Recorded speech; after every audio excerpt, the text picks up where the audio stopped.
Investment in securities market are subjected to market risk. Read all related documents carefully before investing. The securities quoted are for illustration only and are not recommendatory. Registration granted by SEBI, membership of a SEBI recognized supervisory body, if any, and certification from NISM is no way guarantee performance of the intermediary or provide any assurance of returns to investors. नमस्कार दोस्तों, मेरा नाम है दर्शन। स्वागत है आप सबका MMTC bye Tushar गोने sir की यूट्यूब चैनल पे।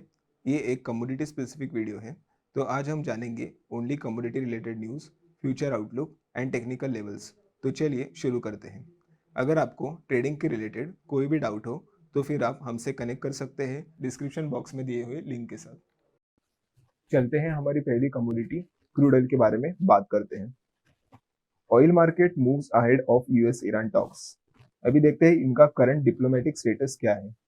यूएस और ईरान के बीच न्यूक्लियर टॉक्स अभी इनडायरेक्ट मोड में चल रहे हैं, ओमान के थ्रू। दोनों साइड्स ने बात आगे बढ़ाने पर एग्री किया है, लेकिन अभी तक कोई फाइनल डील नहीं हुआ। ईरान अपना यूरेनियम इनरिचमेंट का राइट छोड़ने को तैयार नहीं है। अब आपको बता दूं, यूरेनियम इनरिचमेंट का मतलब यूरेनियम को रिफाइन या अपग्रेड करना होता है ताकि उसकी स्ट्रेंथ बढ़ जाए, जो सबसे बड़ा स्टिकिंग पॉइंट बना हुआ है और इसी वजह से डील डिले हो रही है। अभी देखते हैं इम्पैक्ट ऑन ऑयल प्राइसेस। जैसे ही टॉक्स कंटिन्यू हुई, मिडल ईस्ट में इमीडिएट कॉन्फ्लिक्ट का रिस्क थोड़ा कम हुआ, जिसका डायरेक्ट इम्पैक्ट ऑयल प्राइसेस पे पड़ रहा है। जैसे कि ब्रेंट और WTI दोनों ने मिलके माइल्ड डीप दिखाया, क्योंकि सप्लाई डिस्ट्रप्शन का फियर शॉर्ट टर्म में ईज हुआ है। Russia China crude flows. Russia की क्रूड ऑयल एक्सपोर्ट्स चाइना के रिकॉर्ड हाई पर पहुंच गए, लगभग 1.86 मिलियन बैरल्स पर डे। ये डेटा क्लियरली दिखाता है कि सैंक्शंस के बावजूद एक्चुअल सप्लाई मार्केट से गायब नहीं हुई, बस डायरेक्शन चेंज हो गया है। रशिया ने कुछ केसेस में सऊदी अरेबिया जैसे ट्रेडिशनल सप्लायर्स को भी ओवरटेक कर दिया है, स्पेशली चाइना के एक्सपोर्ट्स फ्लो में। ESPO क्रूड का रूल अभी ये देखते हैं।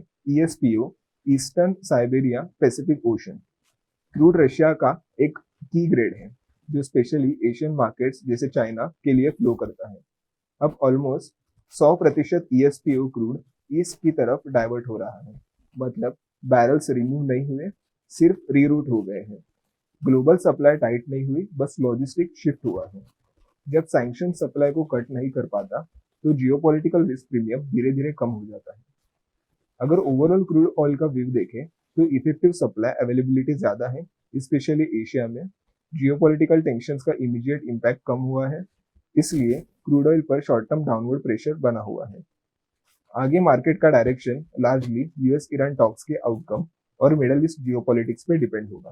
अगर आप देखें, ये मेरा पिछला टेक्निकल एनालिसिस है। अगर आपने पिछला यूट्यूब वीडियो देखा होगा तो यहाँ पे हमारी एक शॉर्ट साइड की एंट्री एक्टिवेट हुई थी at this point of time, और हमारे दोनों टारगेट यहाँ पे हिट हुए।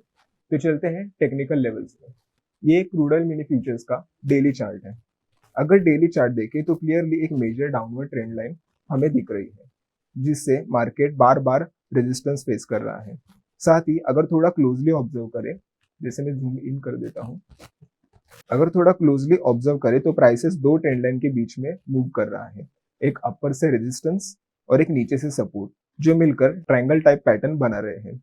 ये यूजुअली इंडिकेट करता है मार्केट डिसीजन फेज में है, जहां से स्ट्रॉन्ग ब्रेकआउट आने के चांसेस बढ़ जाते हैं। चलते हैं आवरली टाइम फ्रेम पे। ये एक आवरली टाइम फ्रेम का चार्ट है। आवरली चार्ट पे क्रूड ऑयल टाइट रेंज में कंसोलिडेट कर रहा है। बायर्स एंड सेलर्स दोनों वेट एंड वॉच मोड में लग रहे हैं। इसका मतलब ये है कि ऊपर की तरफ ब्रेकआउट आया तो पॉजिटिव मूवमेंट डेवलप हो सकता है, और नीचे की तरफ ब्रेकडाउन हुआ तो सेलिंग प्रेशर तेज हो सकती है। अभी चलते हैं इसके ट्रेड लेवल्स पे 15 मिनट पे। ये रहेंगे क्रूड ऑयल के ट्रेड लेवल्स। जैसे कि क्रूड ऑयल अगर 5765 के ऊपर सस्टेन कर पाता है तो हमें 5785 का पहला टारगेट दिखेगा और 5805 का दूसरा टारगेट दिखेगा। हमारा स्टॉप लॉस होगा 5744। और अगर नीचे के साइड देखें तो हमारी एक शॉर्ट एंट्री बनती है 5680 के नीचे, और हमारा टारगेट होगा 5660 और टारगेट 2 होगा 5640 का, और हमारा स्टॉप लॉस होगा 5700 तक। आशा है आपको ये क्लियर हुआ होगा। तो हम चलते हैं नेक्स्ट कमोडिटी नेचुरल गैस पे। पहले हम उसके देखेंगे फंडामेंटल्स। नेचुरल गैस के इनसाइट्स देखते हैं। राइजिंग यूएस गैस रिक्स, आगे सप्लाई प्रेशर का signal.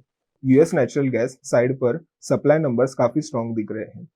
Lower 48 dry gas production around 112.6 billion cubic feet per day.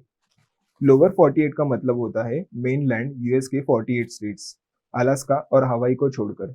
Dry gas production वो नेचुरल गैस होती है जिसमें से लिक्विड्स जैसे इथेन, प्रोपेन निकल चुके होते हैं। ये डायरेक्टली पाइपलाइन और कंजम्पशन के लिए यूज होती है। प्रोडक्शन यहाँ 6.2% ईयर ऑन ईयर बढ़ चुकी है, जो सप्लाई स्ट्रेंथ दिखाती है। नेचुरल गैस डिमांड अगर देखें तो 104.5 billion cubic feet per day, जो लगभग 11% ईयर ऑन ईयर अप है। मतलब कंजम्पशन भी स्ट्रांग है, लेकिन सप्लाई उससे ज्यादा कंफर्टेबल लग रही है। अगर एलएनजी एक्सपोर्ट फ्लोज की बात करें तो ये around 19.6 billion cubic feet per day बता रही है। एलएनजी का मतलब गैस को लिक्विड बनाकर एक्सपोर्ट करना। यूएस से एलएनजी एक्सपोर्ट्स बढ़ाने का मतलब ग्लोबल डिमांड स्ट्रांग है, लेकिन फिर भी डोमेस्टिक सप्लाई काफी है। अब बात करते हैं रिग काउंट राइजिंग की। बेकर हक्स के डेटा के मुताबिक यूएस नेचुरल गैस रिग्स बढ़कर 130 हो गए हैं, जो 2.5 साल का हाई है। पिछले वीक से 5 रिग्स के इंक्रीज। अब जानते हैं ये रिग्स बेसिकली है क्या। रिग्स बेसिकली वो ड्रिलिंग मशीन होती है जिनके थ्रू जमीन के नीचे नेचुरल गैस या ऑयल निकाला जाता है। अभी रिग काउंट बढ़ने का मतलब क्या। कंपनीज तभी ज्यादा ड्रिलिंग करती है जब उन्हें लगता है कि वो गैस निकाल पाएगी और उससे आने वाले महीनों में मार्केट में गैस की क्वांटिटी बढ़ जाएगी। अभी चलते हैं वेदर फैक्टर पे। Mild winter is equal to demand pressure. अब वेदर साइड से भी नेचुरल गैस को सपोर्ट नहीं मिल रहा है। यूएस डॉट मॉनिटर के एक्सटेंडेड आउटलुक के हिसाब से अगर 6 और 10 दिन का टाइम पीरियड देखें तो यहाँ पे एक अबाव नॉर्मल टेम्परेचर एक्सपेक्टेड है। मेजर गैस कंज्यूमिंग रीजन्स जैसे प्लेन्स और मिडवेस्ट में ठंड कम रहने की चांसेस हैं। जब विंटर माइल्ड होती है तो हीटिंग डिमांड कम होती है और नेचुरल गैस कंजम्पशन थोड़ा ईज हो जाता है। अगर ओवरऑल व्यू की बात करें तो सप्लाई स्ट्रांग है, जैसे कि high production plus rising risk. दूसरा वेदर सपोर्ट वीक है और तीसरा डिमांड स्ट्रांग होने के बाद भी प्राइसेस के लिए अपसाइड लिमिटेड लग रही है। अब देखना ये होगा कि ये मूव सिर्फ शॉर्ट टर्म सीजनल प्रेशर है या आगे चलकर फंडामेंटली गैस मार्केट और लूज हो जाती है। जैसे कि आप देख सकते हो नेचुरल गैस का भी हमारा एक ट्रेड अच्छा टारगेट हिट हुआ इसमें। यहाँ पे हमारा एक लॉन्ग एंट्री था और हमारे दोनों टारगेट एक वन साइडेड रैली के साथ यहाँ पे हिट हो जाते हैं। देखते हैं इसके टेक्निकल लेवल्स। ये नेचुरल गैस मिनी फ्यूचर्स का 1 डे का चार्ट है। डेली चार्ट पे अगर देखें तो नेचुरल गैस ने प्रीवियस मार्क जोन, जो मैंने बॉक्स एरिया यहाँ पे किया है, जूम इन कर देता हूँ। ये जो प्रीवियस जोन है वहां से बराबर उसने एक रेजिस्टेंस लिया और रेजिस्टेंस के बाद स्ट्रॉन्ग गैप डाउन ओपनिंग भी हुई। ये क्लियरली बताता है कि ऊपर के लेवल्स पे सेलिंग प्रेशर काफी स्ट्रॉन्ग है। इस मूव के बाद स्ट्रक्चर को देखते हुए हाई चांसेस है कि प्राइसेस नीचे वाली लोअर ट्रेंड लाइन को टेस्ट करने आएगा, जो मैंने ड्रॉ की हुई है। जो है अगर ये ट्रेंड लाइन ब्रेक होती है तो ये नीचे के ट्रेंड लाइन टेस्ट करने के लिए नेचुरल गैस मिनी फ्यूचर्स आ सकता है। अब चलते हैं आवरली टाइम फ्रेम पे। आवरली चार्ट पे प्राइसेस ने ट्रेंड लाइन को गैप डाउन के साथ ब्रेक कर दिया है, जो शॉर्ट टर्म में नेगेटिव सिग्नल है, जैसे आप यहाँ पे देख सकते हो। अब मार्केट अपने सपोर्ट जोन की तरफ अप्रोच कर रहा है। ये उसका एक सपोर्ट जोन है जो रफली 285 और 290 के रेंज में बता रहा है। अगर प्राइसेस इस जोन पे होल्ड करती है तो थोड़ा पुल बैक या कंसोलिडेशन देखने को मिल सकता है, और अगर ये सपोर्ट डिसाइसिवली टूट जाता है तो और डाउनसाइड प्रेशर बिल्ड हो सकता है। चलते हैं इसके टेक्निकल ट्रेड्स देखते हैं। ये रहेंगे नेचुरल गैस मिनी फ्यूचर्स के ट्रेड। अगर नेचुरल गैस 294 के आगे सस्टेन करता है तो हमें 295.5 का फर्स्ट टारगेट और 297 का सेकंड टारगेट एक्सपेक्ट करना चाहिए, और हमारे यहाँ पे स्टॉप लॉस रहेगा 293 का। और अगर शॉर्ट साइड देखें तो अगर मार्केट 287 के नीचे भी जाता है तो हमें एक बड़ा फॉल देखने को मिल सकता है, और उसका फर्स्ट टारगेट होगा 284 का एंड सेकंड टारगेट होगा 280 का, और यहाँ पे हमारा स्टॉप लॉस होगा 290 का। ऐसे ही डेली लेवल्स जानने के लिए आप हमारा टीजी लेवल्स ऐप डाउनलोड कीजिए। यहाँ पे customer support, Nifty levels, daily के 3 to 4 ट्रेड्स दिए जाते हैं विद इंस्टेंट अलर्ट, और हमारी कम्युनिटीज भी है जैसे कि Nifty, equity, commodity and swing trading. यहाँ पे हर ट्रेड में proper entry, SL, target 1 and target 2 दिए जाते हैं विद प्रॉपर रिस्क मैनेजमेंट। चलते हैं अपने next commodity gold and silver पे। अगर गोल्ड एंड सिल्वर इनसाइट्स की बात करें तो यहाँ पे मेजर प्राइस ड्राइवर्स हैं, जैसे कि पहला है gold extend gains on softer US dollar. तो इसका मतलब क्या है। अगर देखें गोल्ड प्राइसेस ने अच्छा मूव दिखाया क्योंकि यूएस डॉलर वीक हुआ। स्पॉट गोल्ड लगभग 1.3% ऊपर, जैसे कि $5026 पर आउंसेस तक गया, और यूएस गोल्ड फ्यूचर्स भी स्ट्रांग रहे। जब डॉलर सॉफ्ट होता है तो गोल्ड ग्लोबल बायर्स के लिए सस्ता पड़ता है, इसलिए डिमांड बढ़ती है। साथ ही की यूएस लेबर डेटा का weight including postpone non farm payroll report market में अनसर्टेनिटी रखता है, जिससे सेफ हेवन डिमांड को सपोर्ट मिलता है।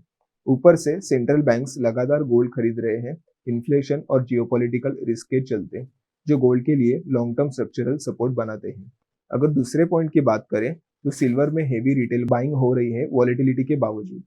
चाहे सिल्वर में शार्प अप्स एंड डाउन्स आ रहे हो, रिटेल इन्वेस्टर्स की डीप में बाइंग चल रही है। रिसेंट डेज में लगभग 430 मिलियन का inflow particularly I shares silver trust ETF में देखा गया है। इसका मतलब यह है कि लोअर लेवल्स पर स्पेक्युलेटिव इंटरेस्ट अभी भी स्ट्रांग है, भले ही प्राइस स्विंग्स अनकंफर्टेबल हो। तीसरे पॉइंट की बात करें तो एनालिस्ट का व्यू है कि गोल्ड लगभग यहाँ पे स्टेबल लग रहा है, बट सिल्वर ज्यादा वॉलेटाइल है। एनालिस्ट के मुताबिक कि गोल्ड नियर टर्म में स्टेबल रह सकता है, specially upcoming US inflation data के पहले।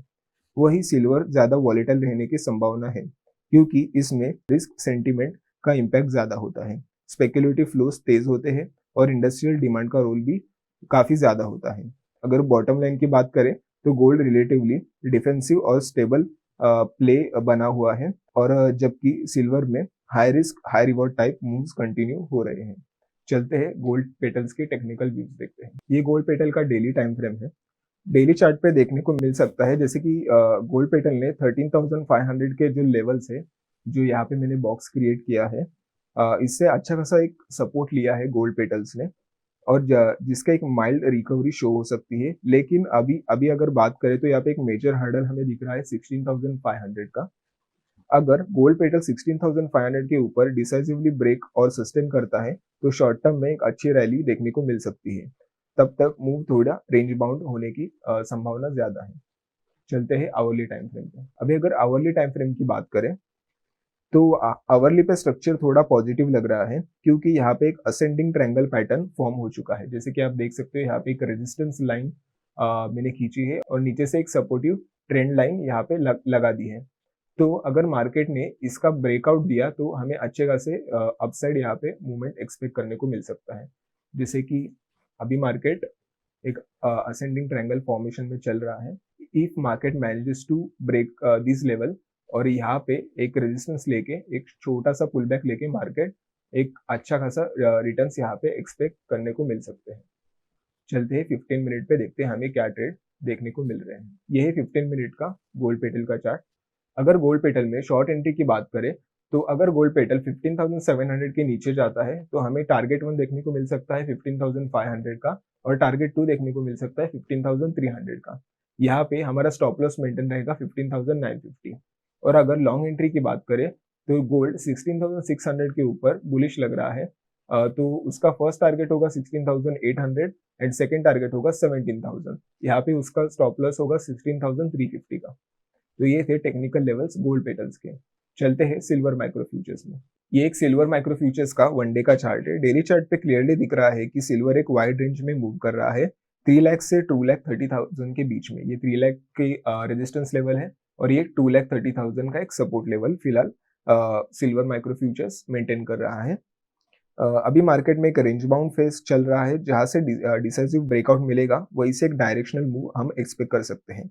ऊपर की तरफ 3 लाख का जोन मेजर रेजिस्टेंस की तरह एक्ट करेगा और नीचे के साइड 2,30,000 एक स्ट्रॉन्ग सपोर्ट के रूप में काम करेगा।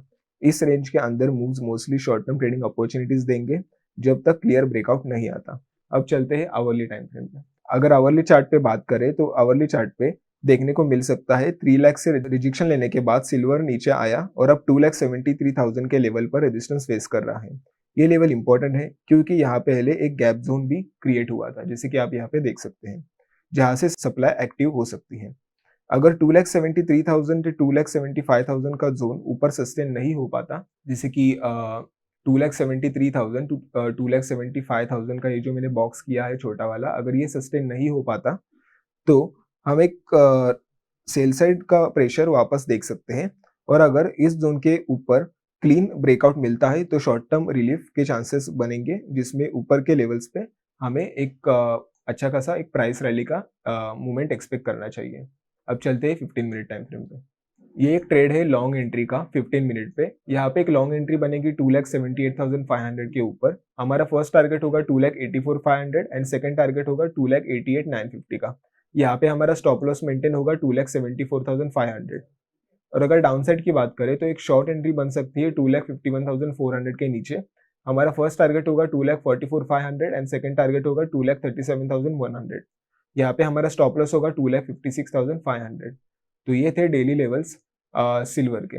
ऐसे ही लेवल्स जानने के लिए आप हमारा टीजी लेवल्स ऐप डाउनलोड कीजिए। डिस्क्रिप्शन बॉक्स में लिंक दी गई है। यहाँ पे customer support Nifty levels 3 to 4 trades दिए जाते हैं विद इंस्टेंट अलर्ट। और हमारी कम्युनिटीज है Nifty, equity and commodity and swing trading. यहाँ पे proper entry, SL, target 1 and target 2 दिए जाते हैं विद प्रॉपर रिस्क मैनेजमेंट। अगर आपको ट्रेडिंग के रिलेटेड कोई भी डाउट हो तो फिर आप हमसे कनेक्ट कर सकते हैं डिस्क्रिप्शन बॉक्स में दिए हुए लिंक के साथ। धन्यवाद। आपका दिन शुभ रहे।